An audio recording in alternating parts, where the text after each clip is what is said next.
Boom, shagalaka. What's up, what's up, what's up? Hey, today we're going to talk about how to be a worker maker, how Jesus made disciples by a principle that I call the Jesus funnel. My name is R.K. Castillo. I'm part of a group of followers of Jesus who have said yes to the Great Commission and the Greatness Commission. The Barna Research Group found that 51% of Christians have no idea what the Great Commission is. We will change that. We believe in finishing the Great Commission by reaching every person with the good news of the Kingdom of God and discipling all the nations. We do this by living the Greatness Commission every day. We serve, we love God, and we love people. We believe that every follower of Jesus is called to demonstrate the greatness of God through signs, wonders, miracles, and gifts of the Holy Spirit. The works of the ministry are no longer just for the pastor or the professional preacher. Every follower of Jesus is called to do the works of the ministry. We can no longer just sit on the pew or in the chair in the church. My job is to empower and equip you to do great things with and for God. I am a commissionary, and these are some strategies for you to be one too. So the Jesus funnel is a concept that I first heard from Steve Jones and a group of transformational pastors that I was a part of. And he talked about this concept of how Jesus made disciples. Now, I call it being a worker maker because Jesus said the harvest is plentiful, but the workers are few. Beg the Lord of the harvest to send out workers in a harvest field. So the entire purpose of everything that we're doing is to find, train, and send out workers into the harvest to multiply, because healthy, fruitful things multiply. So let's go over here to my computer and let's look at this. Look at the Jesus funnel.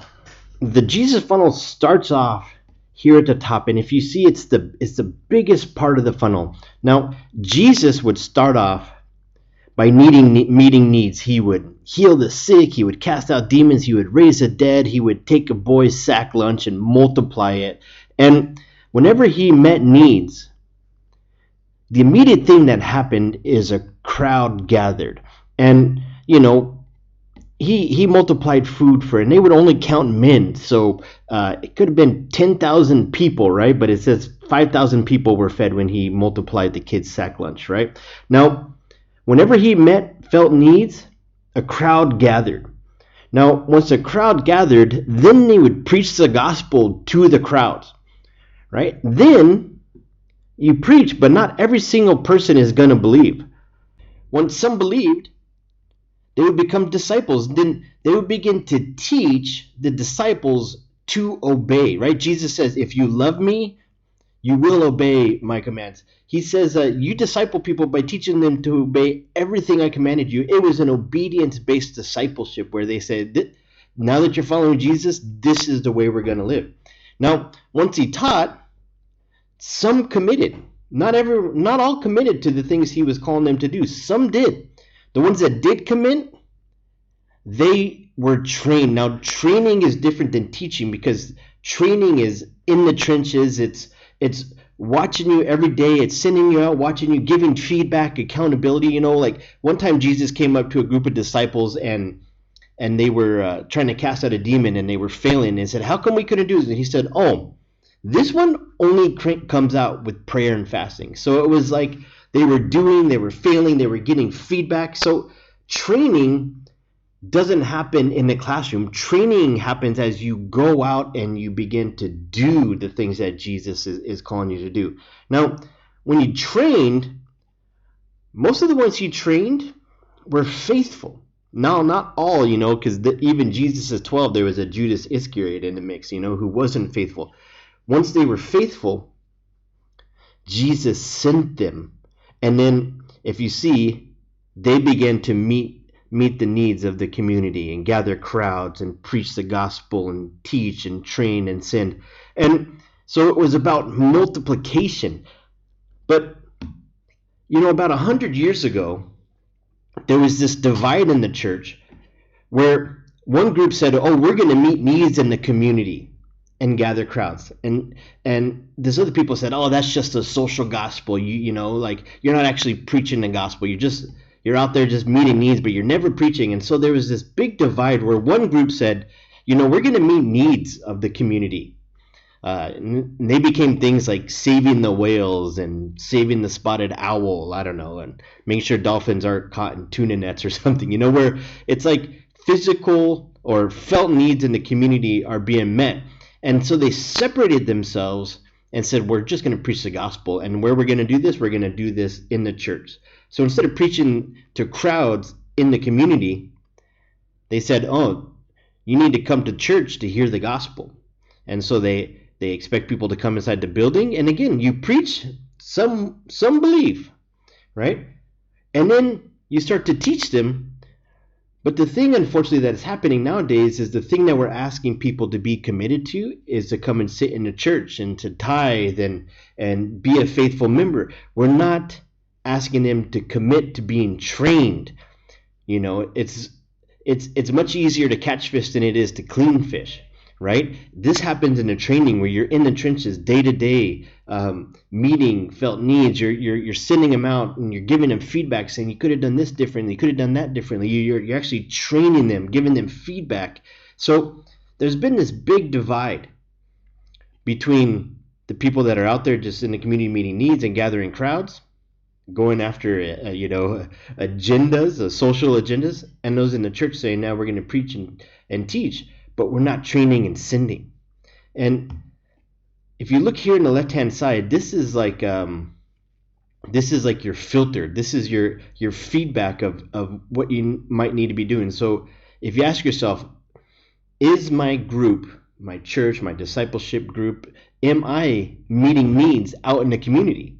Am I healing the sick and casting out demons, raising the dead, feeding the hungry? Am I meeting the felt needs out in my community? If not, that's where you need, because look, the very top of the funnel, he gathered a crowd to save 5,000 people, right? The top of the funnel is big, and Jesus was totally okay to gather a crowd, and he would never expect the same from a crowd that he expected from a trained disciple. He expected way more from trained disciples than he did with the crowd. In fact, there's even times where Jesus will gather a huge crowd and he'll do things to whittle out and bring it all the way down to the funnel where he just had the 12 left, and he's like, are you guys going to go too, or are you going to commit? Right? John chapter 6. So are you preaching the gospel out in the community, not in the church? Jesus preached the gospel out in the community, right? Are you preaching the gospel out in the community? If no, okay, this is what we need to work on. Are you teaching obedience-based discipleship? Do you know all the things that Jesus commanded disciples to do? Are you obeying them, and are your people obeying them? If not, this is what we need to know. Are you training people to go and preach the gospel and train people to obey? Are you sending them out to plant multiplying ecclesias, right? No? Okay, this is what we need to work on. We're going to gather 1, 3, and 9 to begin to multiply workers, right? And are you sending people out? Like, we don't want to just gather more and more and more people to sit in a church on a Sunday. We want to gather disciples and train them and send them to go and multiply where they're meeting needs and preaching the gospel and training and sending, right? So this is kind of this has been a very helpful filter to say, okay, are we following a funnel?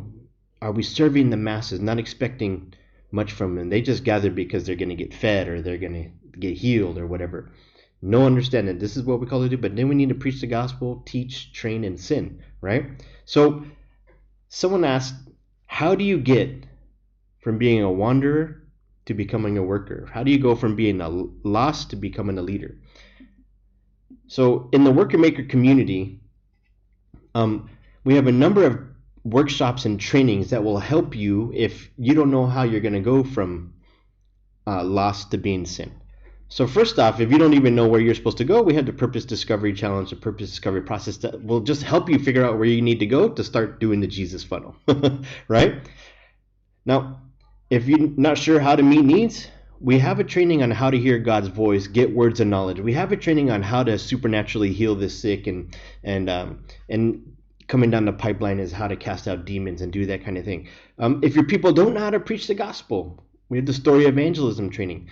If you don't know what to start training and teaching your disciples to believe, we had the Be One Train One card, right? And if you don't have a training ready, we have a strategy called the 4 fields where you're going to train people how to go and preach and grow and gather, right?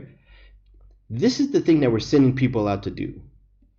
Find out where you're supposed to go, hear God's voice, heal the sick, cast out demons, preach the gospel, teach people to obey everything Jesus commanded, and train them, multiply to go and do the same, right? So this is just a simple way that we do it. This is what we're training our people to do. But for you, how are you going from wanderer to a worker? How are you going from a lost to a leader, right? Jesus' funnel, this is how he raised up leaders. This is how he raised up workers. So hopefully this tool helps you to do the same. Go meet needs, preach, teach, train, and send so we can multiply workers. And of course, if you want access to all of these training workshops, all these tools, and all the tools that we're going to create in the future, go to workermaker.com, join the community, and remember, say yes to the Great Commission, say yes to the Greatness Commission, just go be great.